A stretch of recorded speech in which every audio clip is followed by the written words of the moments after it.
This is the second dialogue between J. Krishnamurti and Jacob Needleman in Malibu, California, 1971. In your talks, you have given an utterly fresh meaning to the necessity for men to become their own authority. Yet, cannot this necessity easily be turned into a form of humanistic psychology without reference to the sacred, transcendent dimension of human life on earth in the midst of a vast, intelligent cosmos? Must we not only try to see ourselves in the moment, but also as creatures of the cosmos? At any rate, what I'm trying to ask about is this question of a cosmic dimension.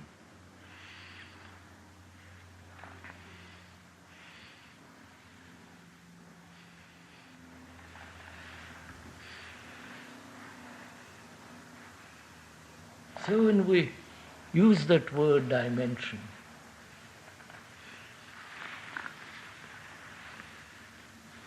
which implies space, Yes. must.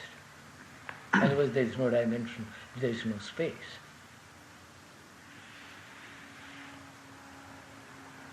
Are we talking about the space, outward space, the space, endless space, No, not that. or the dimension of space in us?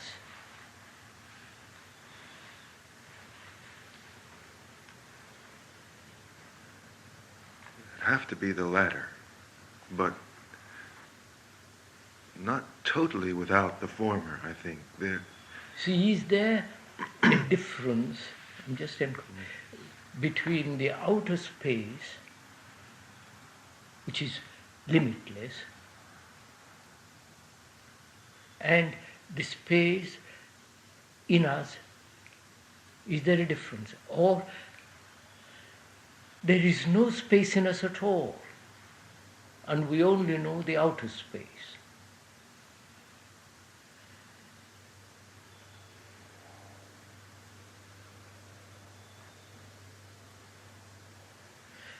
We know the space in us as a center and circumference. Yes. That the dimension of that center and the radiation from that center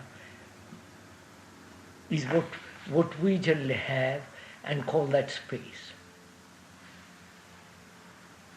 I don't know if I'm... Inner space, yes. Inner space. Yeah. Now, if there is a center, the space must always be limited. Yes. And therefore, we divide the inner space and the outer space. Yes. Because we only know this very limited space. Yes. And we think we would like to reach the other space, have immense space.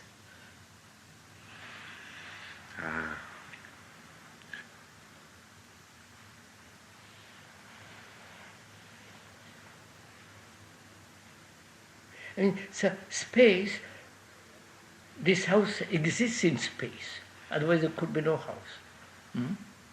And the four walls of this room make space.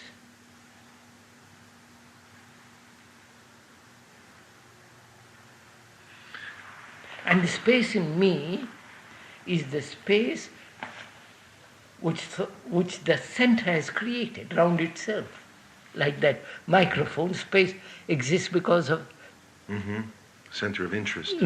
Not only center of interest, it has its own space, otherwise it couldn't exist. Yes, right. In the same way, human beings may have a center, and from that center they create a space round itself. The center creates a space round itself. And that space is always limited, must be. Because of the center, the space is limited. Yes. It's defined anyway. There's a defined space, yes, But which is limit. yeah. So when you use the word cosmic space,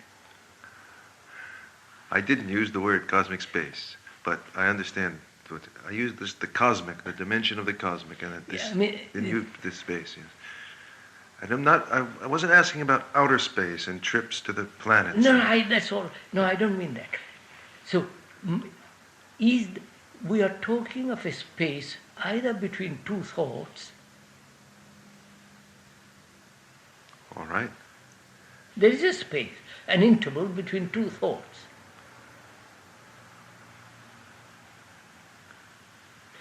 And the space which the center creates around itself. Yes. All right. And having created that space around itself, there is the space outside the limit. Yes. There is a space between thinking, the space around the center around itself, and the space beyond the barbed wire. Right? Right. Now, what's the question, sir?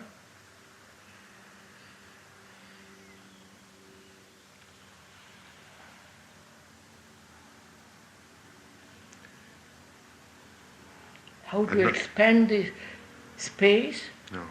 Well, maybe, but How to enter a different dimension of space? not how to, but Not how to. Is there a different dimension of space except the space round the center? yes, or a different dimension of reality, or space. A different, space. Yeah, all right. We are talking Yes. for the moment that we can use that word. That is, first I must see very clearly the space between two thoughts. There's this interval between two. This interval between two thoughts. That's the interval means space. Yes. And what takes place in those interval?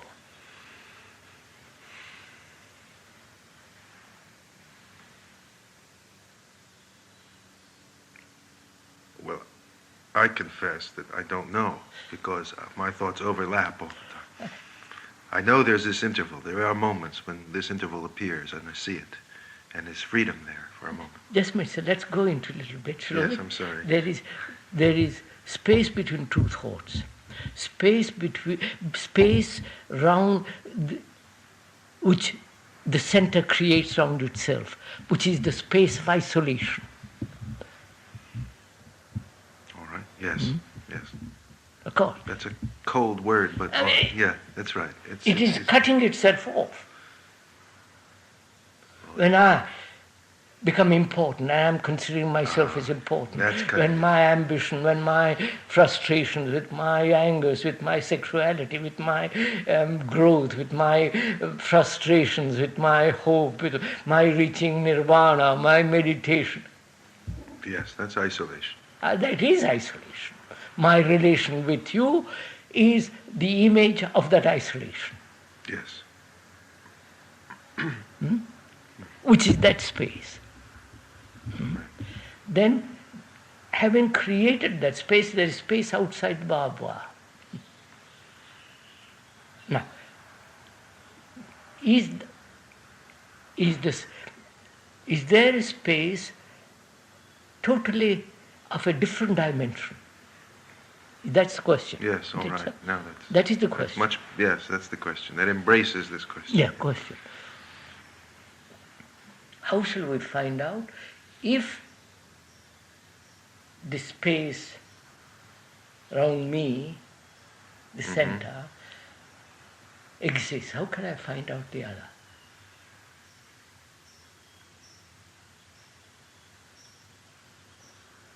I can speculate about the other. Yes. And that's too abstraction, that's too silly. I can invent any space I like. Yes. That. God, go into all that. So is it possible to be free of the center?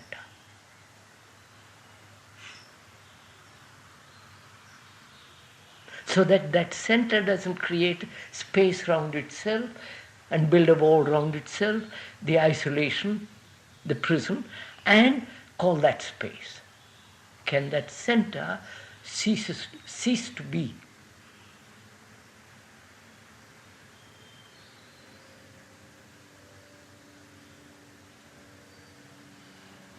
Otherwise I can't go beyond that. Mind cannot go beyond that limitation unless that center goes. Yes, I see what you mean. I mean, that's logic. I mean, it's logical, reason. It's reason. All right. That is, what is that center?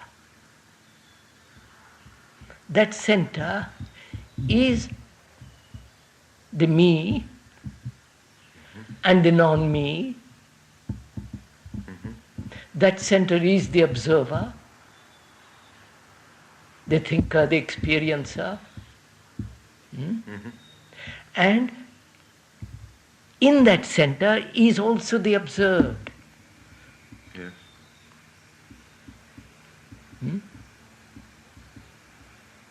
Yes. Yes. The center says that's the barbed wire I have created around myself.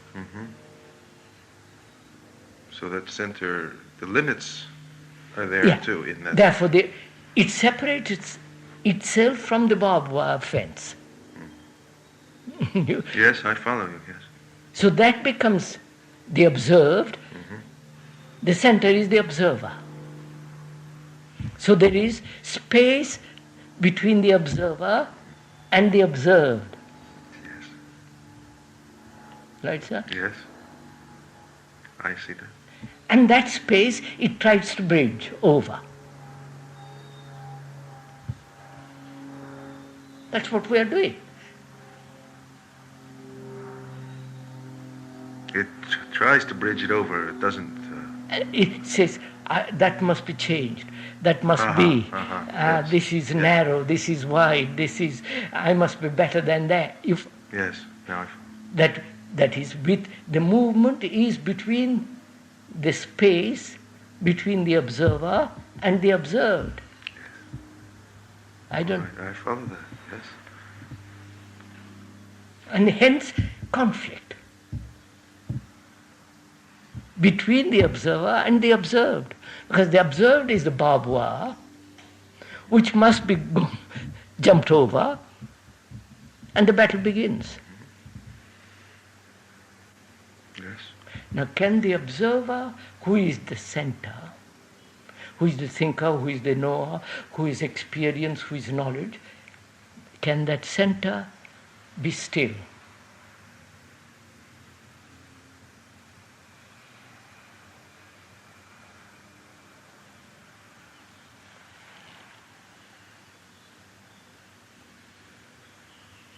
Why should it wish to? No, because that if it is not still, my space is always limited. But the center, the observer, doesn't know that it is limited in this way. But you can see it, sir. Look. The center is the observer. Yes. Let's call him the observer for the moment. The thinker, the experiencer, the knower, the struggler, the searcher, the says, I know, you don't know, is that center. Right. Where there is a center, it must have a space round itself. Yes, I follow. Yes. And when it observes through the space. When I observe those mountains, there is space between me and the mountains. Yes. Yes. Right, sir? And when I observe myself, there is space between me and the thing I observed in myself. When I observe my wife, I observe her with the center of my image about her, and she observes me with the image which she has about me. So there is always this division. And space.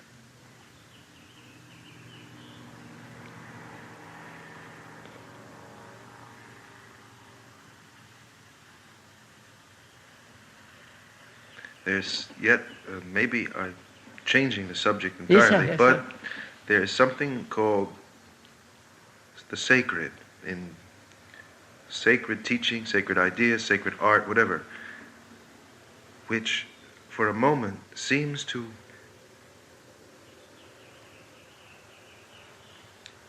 show me that this center and this space you speak about is an illusion. Wait, I've learned this from somebody else. I know. Wait, we're going to find out what is sacred then. Yes.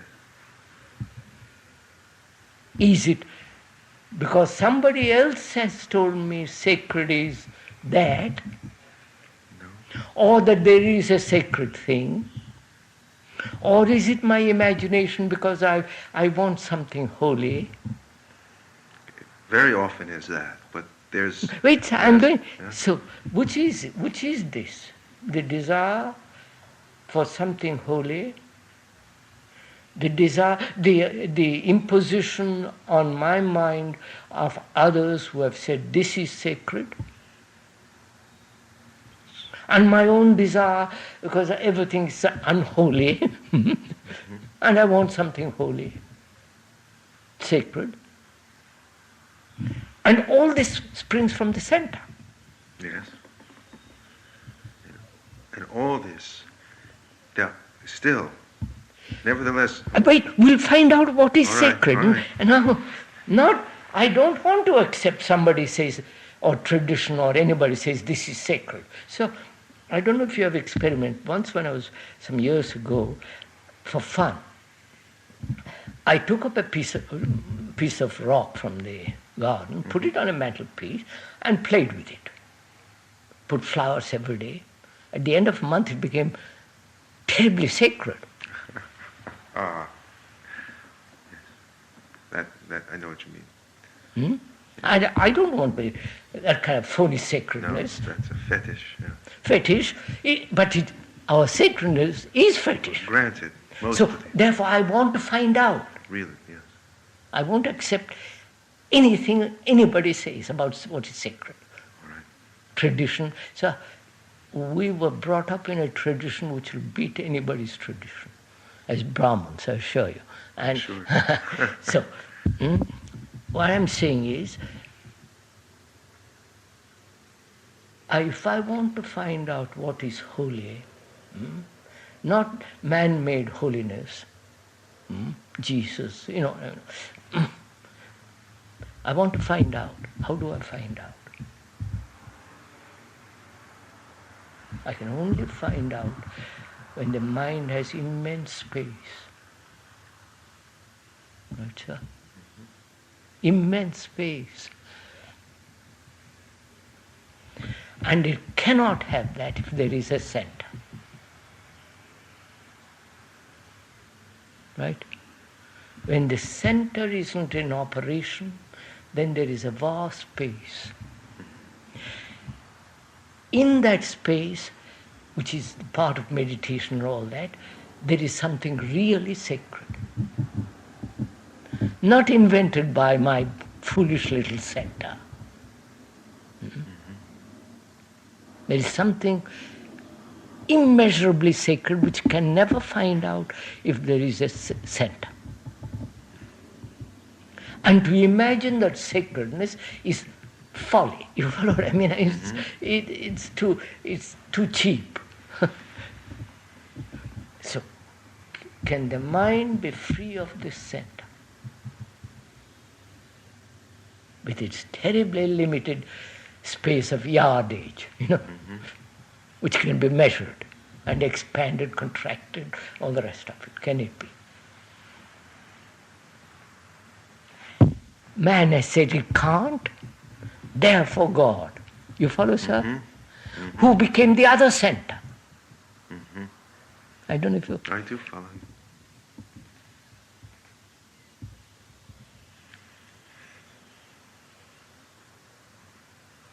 So my real concern is this, whether that center can be completely be empty. That center is consciousness. That center is the content of consciousness.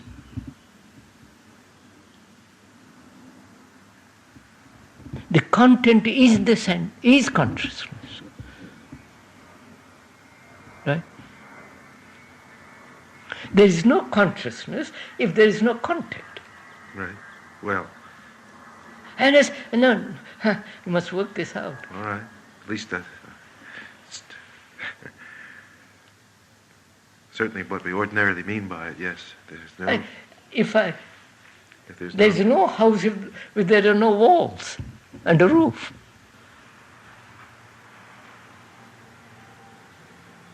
The content is consciousness. And we like to separate them. Yes. Theorize about, all the rest of it, build yardage about consciousness. But whereas the center is consciousness, the center is the content of consciousness, and content is consciousness. Without content, where is the consciousness? Where is consciousness?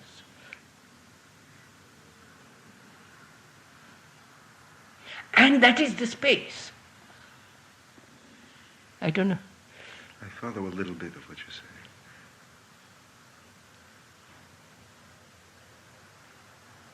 I find myself wanting to say, well, what is it what do you value here? What is the important thing here?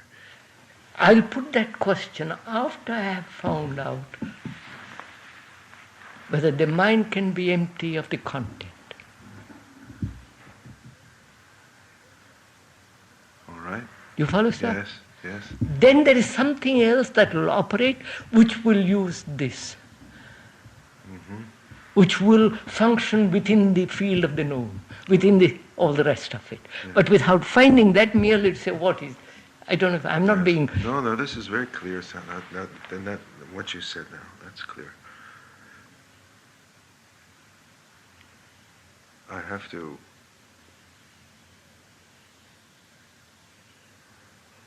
So may I proceed little by little? Please. Sorry. Let's begin. Space is between two thoughts, obviously. Between two factors of time.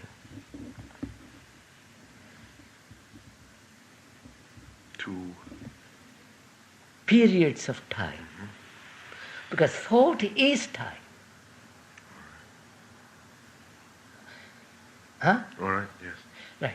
You can have dozen periods of time, but it's still thought. There is that space. Then there is the space round the center and the space beyond the center, beyond the barbed wire, the wall of the center. This space between the observer and the observed, the mountain. Space between me, the observer, and my wife. The space which thought as my wife has created the image, and the image she has about me, the space. You follow, sir? Yes. All that is manufactured by the center. Yes. Yeah. Right? Right. Now, and to speculate what is beyond all that, as no, at least I can't do it. It has no meaning to me, personally. That's the philosopher's amusement. It's a philosopher's amusement. I agree. I'm not interested. Sorry. I know, and I'm not interested sometimes too, my better moments. But nevertheless... I'm sorry. No, I don't want to interrupt you. Please, go on. I forgot you're a philosopher. Sorry, I didn't mean that. No. Why should you remember that? Sorry, I didn't mean that. Please. So, my question is, can the center be still, or can the center fade away? Because if I don't, and if it doesn't fade away or lie very quiet, then the content of consciousness is going to create within the space, within the consciousness, and call it the vast space. I don't know. Yes. In that there lies deception. Yes. And I don't want to deceive myself. All right. I don't say, well, I'm not brown when I'm brown. You follow what I mean? It looks silly. So, can that center be absorbed?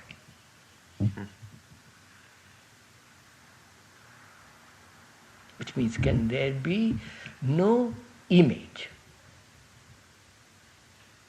Because it's the image that separates. Yes, that's the space.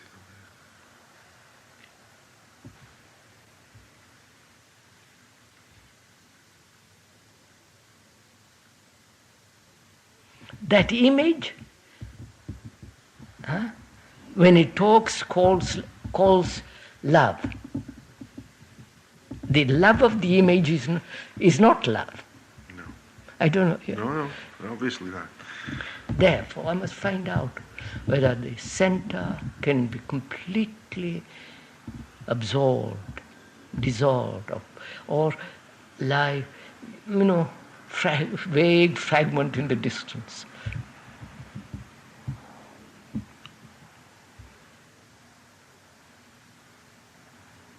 If there is no possibility of that, then I accept prison. You follow, sir? I accept no freedom. Then I can decorate my bathroom forever.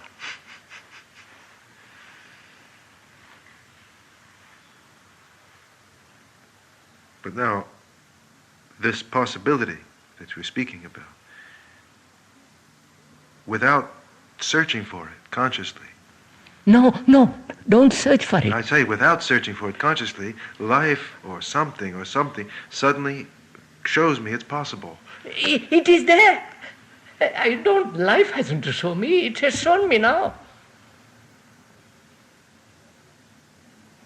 It has shown me now, when I look at that mountain, that there is an image in me. When I look at my wife, I see there is an image in me. Yes. That's a fact. Yes. It is that wait till 10 years later to find out beastly little image about. Yes. So I know it is there. Therefore I say, is it possible to look without the image? The image is the center, the observer, the thinker, all the rest of it.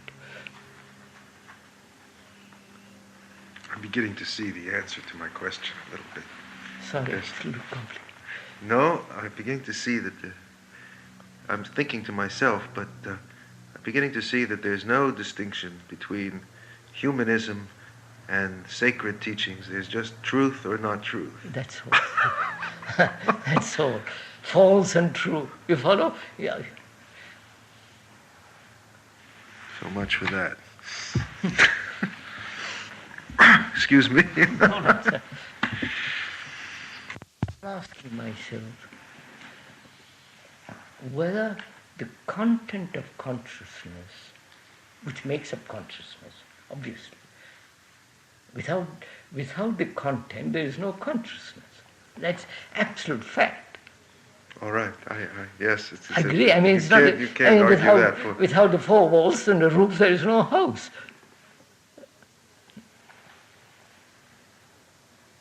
Can the consciousness empty itself of its content? Not somebody else do it. That's the question, yes. Divine grace, the super self, all that, that's all. Outside agencies, fictitious, you know what I mean? So, can the consciousness empty itself of all its content? First see the beauty of it, sir. I see it.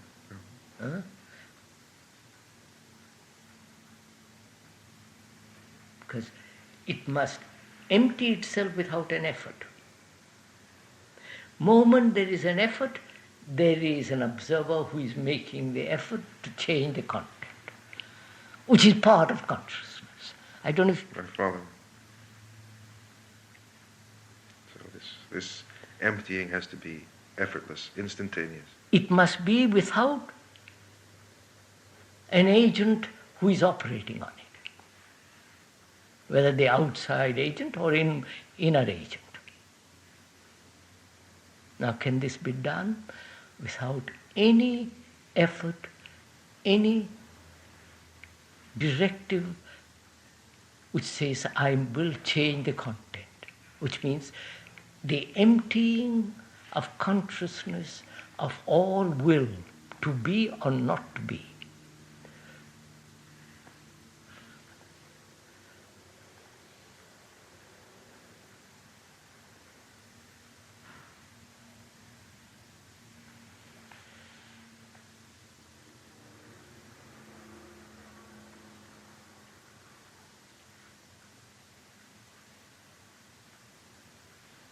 Sir, look, sir, what takes place. I'm watching. I put that question to myself. Nobody has put it, you follow? Because because it's a problem of life. It's a problem of existence in this world.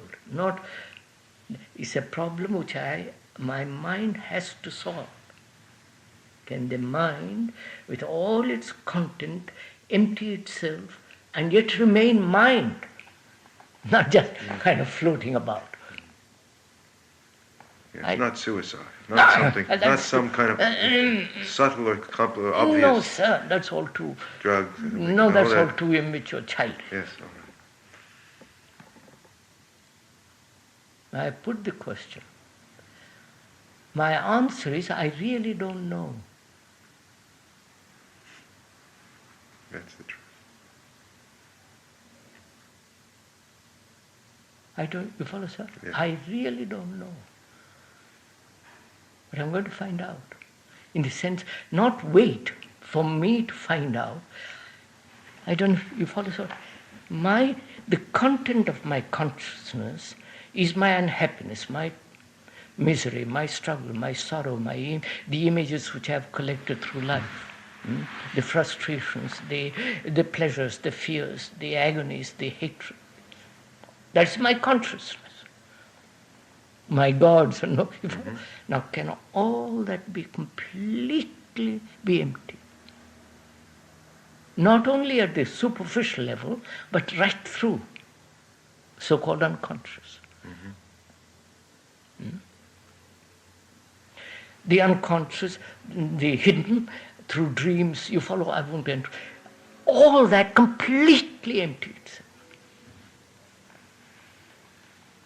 If it is not possible, then I must live a life of misery. I must live in endless, unending sorrow. Yes. That means there is neither hope nor despair. I'm in prison. I can invent a hope, and that's all too childish, right? So I must find out, the mind must find out how to empty itself of all the content of itself and yet live in this world, not become a cuckoo and have a brain that functions efficiently. Right? Yes. Now, how is this to be done? Can it ever be done? Or there is no escape from man? You follow, sir? I follow. And because I don't see how to get beyond this, I invent all the gods, temples, philosophies, rituals. You follow all the entertainment, all the muck comes in. Right. Sorry. Right. So I must find out.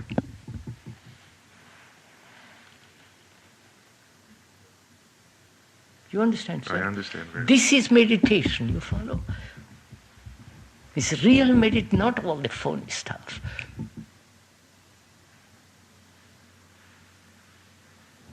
See whether the mind, with its brain, the brain which is evolved through time, the brain which is the result of thousands of experiences, the brain that functions only in complete security to function efficiently, the brain that has collected, wounded, hurt, and, all that, empty itself, and yet have brain that functions, like a marvelous machine.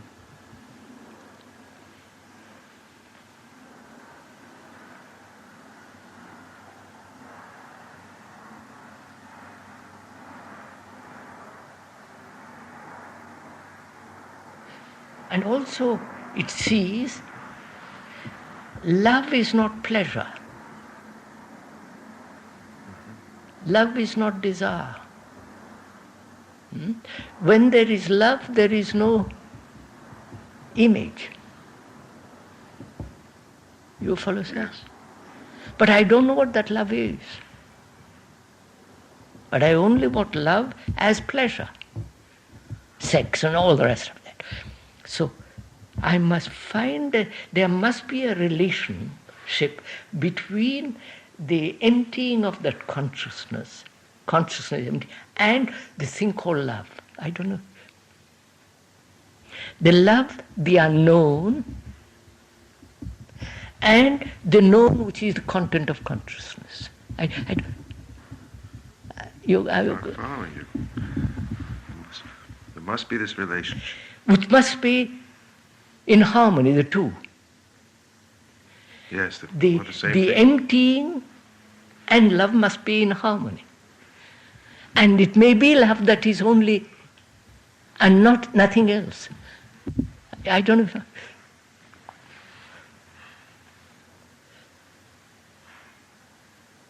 This emptying is another word for love, is what you're saying. All right. I'm only saying, what is love? Is love within the field of consciousness.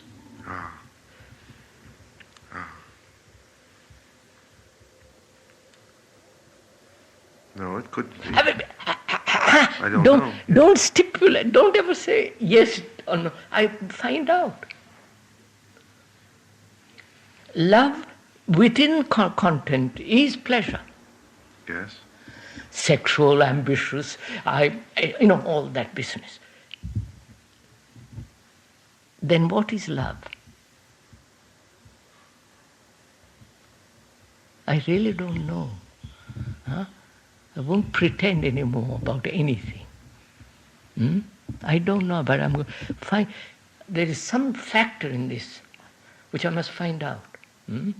Whether the emptying of consciousness with its content is love, which is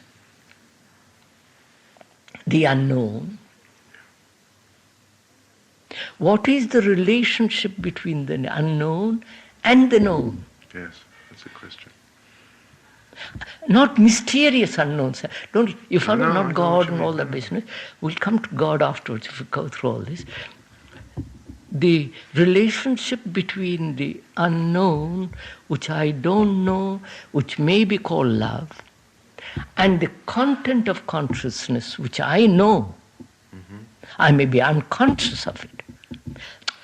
I may be unconscious of it, but I know. I can open it up and find out, non-analytically. So, what is the relationship between the known and the unknown?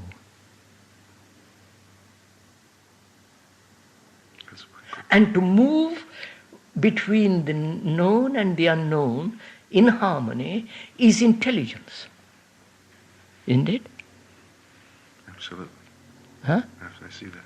So I must find out, mind must find out how to empty its content. That is, have no image. Therefore, no you understand, sir? Image means the past, or the image which is taking place now. Right? Or the image which I will project in the future. So, no image, which means formula, idea, ideals, principles, all that implies image. Can there be no formation of image at all? You hurt me, and therefore I have an image of you. Or you give me pleasure. So, no. You understand, yes. Sir? No image formation when you hurt or give pleasure.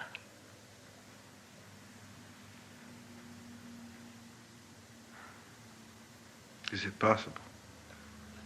Of course it is. Otherwise I'm doomed. You follow, sir? You're doomed. Otherwise I'm doomed. I mean, we are doomed.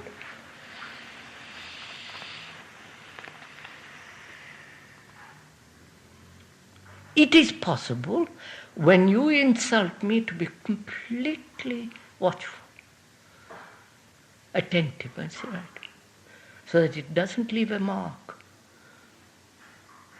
Mm-hmm. I know what you mean. When you flatter me or say what, and not leave a mark, I know what you mean. Then there is no image. So I've done it. Mind has done it. Which is no forming of image at all. If you don't form an image now, the past images have no place. I don't follow that. That sounds just beyond my grasp. But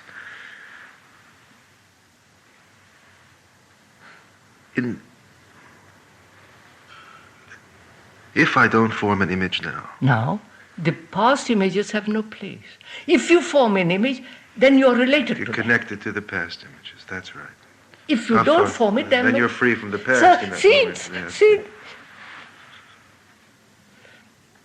Yeah, very, very clear. Mm.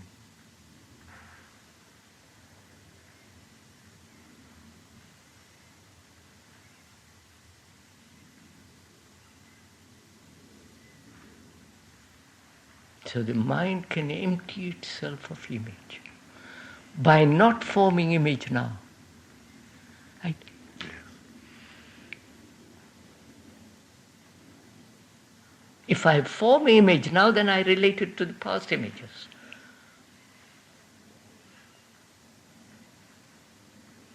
So the consciousness so the mind can empty itself of all the images by not forming an image now.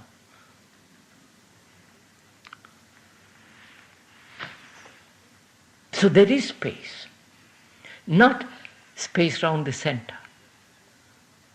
And if one goes into that much more, then there is something sacred, obviously. Not invented by thought. It's nothing to do with any religion. You follow, sir? Yeah, very clear. Very clear. Thank you.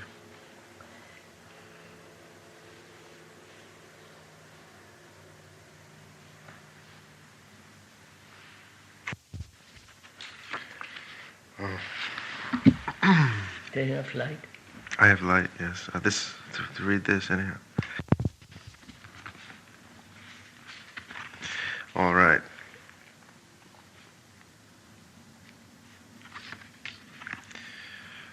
I have a question which I wanted to ask you.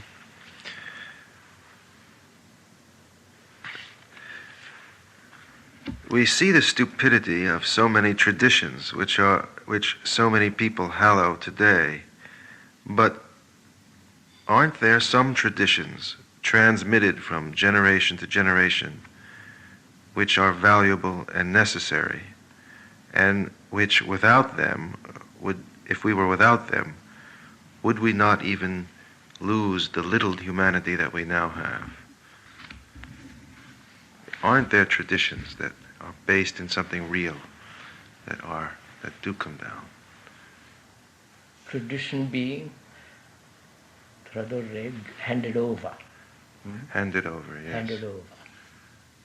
Ways of living, if only in an external sense. Yes, sir. Simply I good. mean, if I hadn't been taught from childhood that don't run in front of a car, taking that would be the simplest example of, yes. Don't be careful of fire.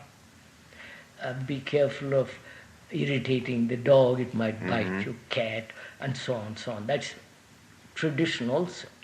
Yes, that certainly is. The other kind of tradition is that you must love. That's the other extreme. Other extreme. Yes, but and the tradition which the weavers in India and other parts have their own tradition. You know, they can weave without a pattern, and yet they weave in a tradition which is so deeply rooted. They don't even to think about it. That's right. They don't think of it. Comes out with their hand. I don't know if you've ever seen it. In India, you see it. And then just nobody's have got tremendous tradition. And they produce marvelous things. And there's the tradition of the scientist, biologist, the anthropologist, which is, tradition is accumulation of knowledge, handed over by one scientist to another scientist, by a doctor to another doctor. Internally, you follow learning. Yes. Obviously, that kind of tradition is essential. I wouldn't call that tradition, would you? No, this is not what I had in mind. This is, but what I meant was by tradition was a way of living. I wouldn't call that tradition. I mean, I would call that. They wouldn't generally call that tradition. We mean by tradition some other factor. Yeah. Is goodness a factor of tradition? No, but perhaps there are good traditions, is what I'm asking. Good traditions is conditioned by the culture in which one lives. Good tradition in India among the Brahmins used to be not to kill any human beings or animals. And they accept that and function. I'm saying, is goodness traditional? Can goodness function, blossom in tradition? What I'm asking then, are there traditions which are formed by an intelligence, either single or collective, which understands human nature? Is intelligence traditional?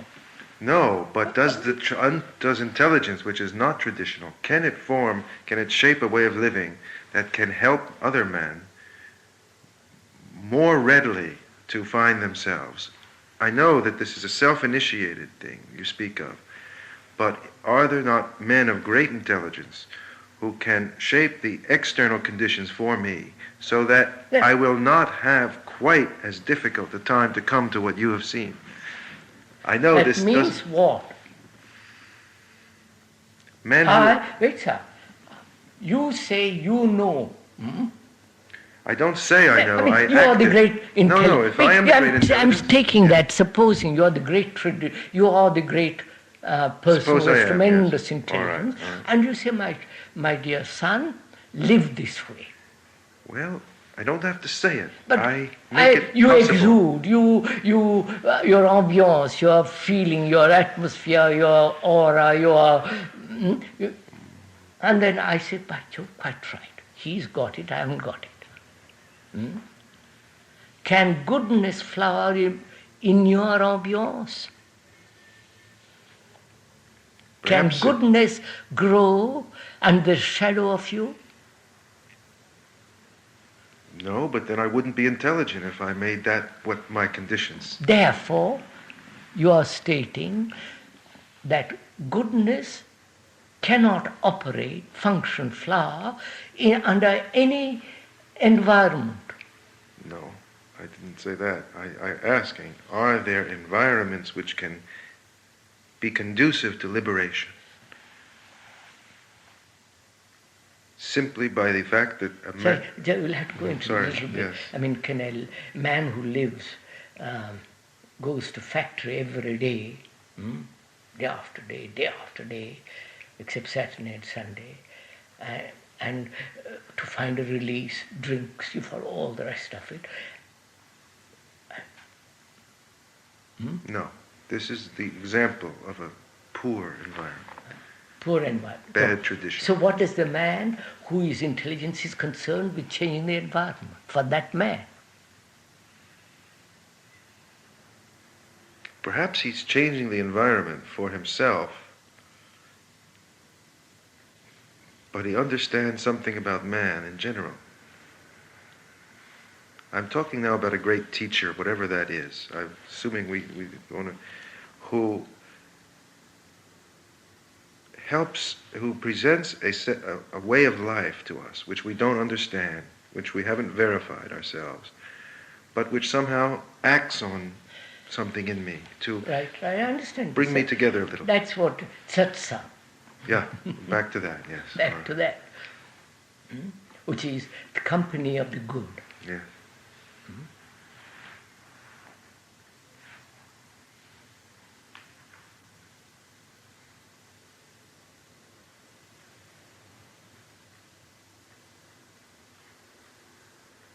It is nice to be in the company of the good. Because we don't then quarrel, we won't then fight each other, we won't be violent. It's good. All right.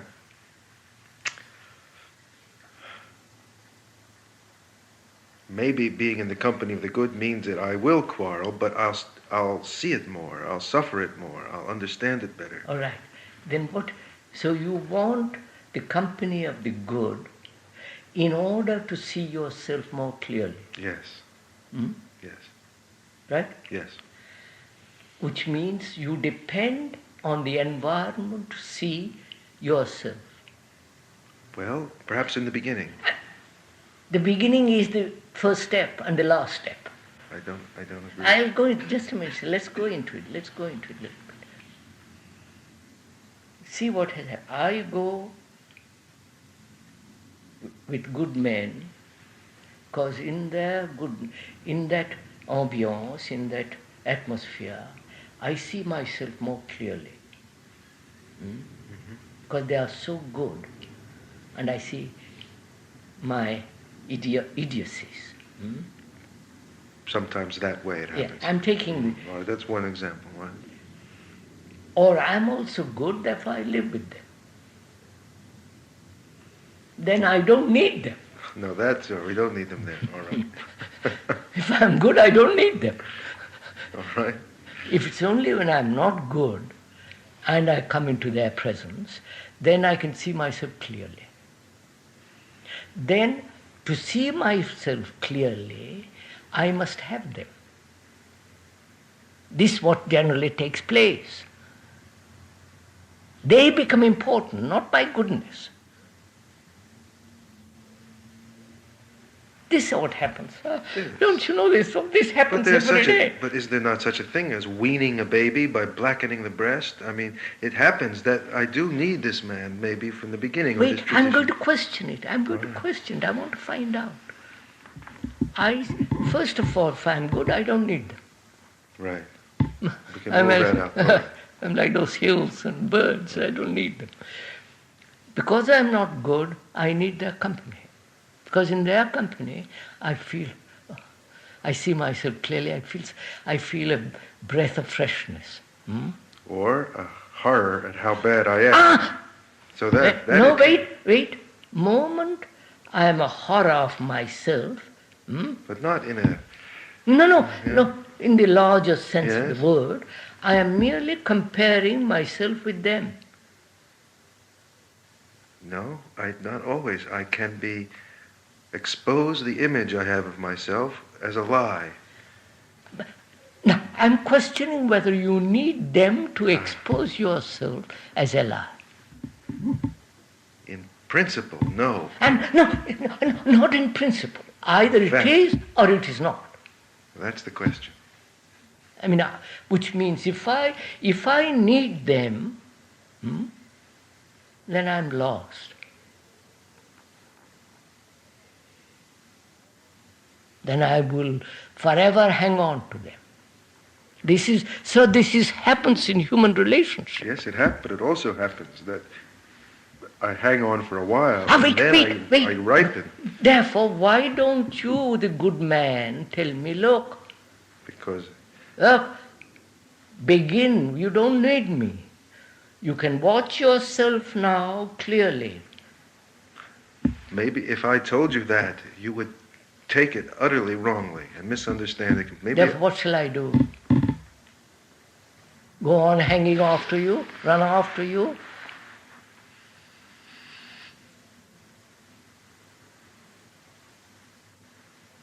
not what shall you do, but what do you do? What people generally do is run after They them generally do, yes. and hold on to their skirts. But that's perhaps because the teacher was not intelligent. No.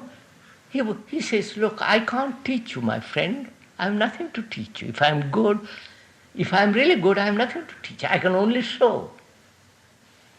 But he doesn't say it. He does it. I say, look, I don't want to teach you. Just you can learn from yourself. Yes, all right. Suppose he says that. Yes? You say, I'm learned from yourself. Now, you follow, sir? Mm-hmm. Don't depend.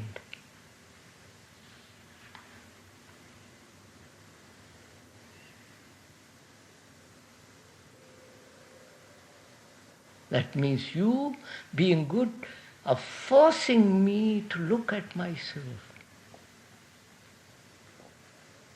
Not forcing. Not forcing. No, I won't use it. I withdraw that. Attracting you. You're putting me in a corner so that I can't escape.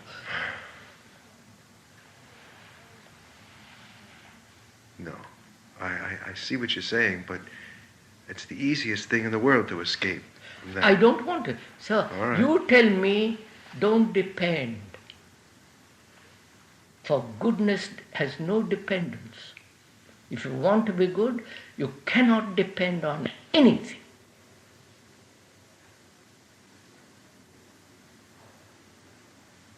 Anything external, yes.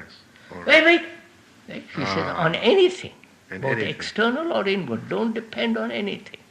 It doesn't mean just don't depend on the postman. It means also inwardly, don't depend. All right. That means what? I depend. So I said, he's told me one thing, which is he tells me don't depend on me or on anybody. Your wife, your husband, your daughter, your politician, don't depend. But why? Then that's all. He goes away. He leaves me with that. What shall I do?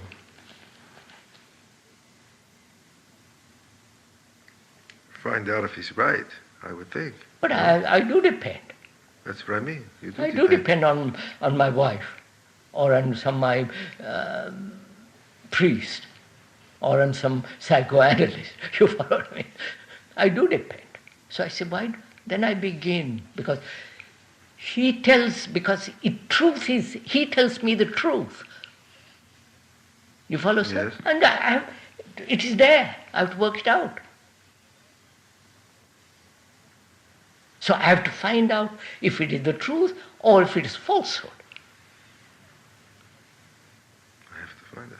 Yes. Which means I must exercise my reason, my capacity, my intelligence. I must work. I can't just say, well, he's gone, and I'll depend on my call.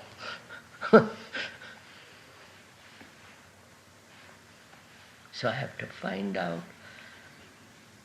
I have to see truth and the false. I have to see it. And that doesn't depend on anybody.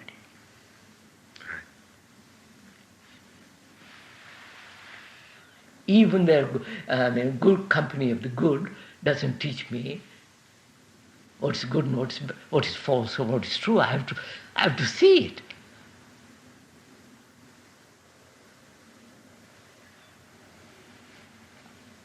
Absolutely. So I don't depend on anybody to find what is true and what is false.